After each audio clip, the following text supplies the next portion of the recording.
কানাডার উত্তর পশ্চিমাঞ্চলে আছে একটি জায়গার নাম আঞ্জুকুনি লেক। জায়গাটা দূরবর্তী তুষারে ঢাকা আর চারপাশে ঘন জঙ্গল, যেখানে ইনুইট নামের এক প্রাচীন জনগোষ্ঠী বাস করত।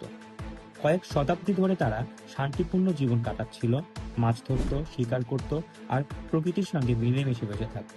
নভেম্বর 1930 সাল এক রাতে একজন ফার ট্রাপার নাম জিও লাভলে শিকার করতে গিয়েছিল আঞ্জুগুনি গ্রামের কাছে।